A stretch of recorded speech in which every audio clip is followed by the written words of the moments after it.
ঢাকা, ময়মনসিংহ, চট্টগ্রাম এবং সিলেট বিভাগের 2-1 জায়গায় অস্থায়ীভাবে দমকা হাওয়া সহ বজ্রবৃষ্টি হতে পারে বলে জানিয়েছে আবহাওয়া অধিদপ্তর। সেই সঙ্গে রাজশাহী, পাবনা, সিরাজগঞ্জ, খুলনা, বাগেরহাট, পটুয়াখালী এবং রাঙ্গামাটি জেলাসমূহের উপর দিয়ে মৃদু তাপপ্রবাহ বয়ে যাচ্ছে এবং তা অব্যাহত থাকতে পারে। আজ শনিবার আবহাওয়াবিদ মোহাম্মদ তরিফুল নেওয়াজ কবির স্বাক্ষরিত 120 ঘন্টার পূর্বাভাসে এ তথ্য দেওয়া হয়। পূর্বাভাসে বলা হয়েছে লঘুচাপের বর্ধিতাংশ পশ্চিমবঙ্গ ও তৎসংলগ্ন এলাকা পর্যন্ত বিস্তৃত রয়েছে।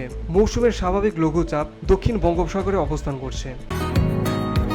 বসুন্ধরা, উত্তরা, বনশ্রী, কুড়িল ও বাড্ডা সহ রাজধানীর বিভিন্ন স্থানে অভিজাত ও অত্যাধুনিক মানের ফ্ল্যাট কেনার এক নির্ভরযোগ্য প্রতিষ্ঠান প্লেজেন্ট প্রপার্টিজ লিমিটেড।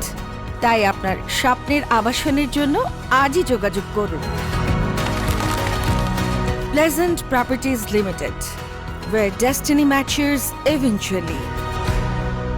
আবহাওয়া অধিদপ্তর আরও জানায়, আগামী 5 দিনের শুরুর দিকে বজ্রসহ বৃষ্টির সম্ভাবনা রয়েছে। Beauty Bangla news desk.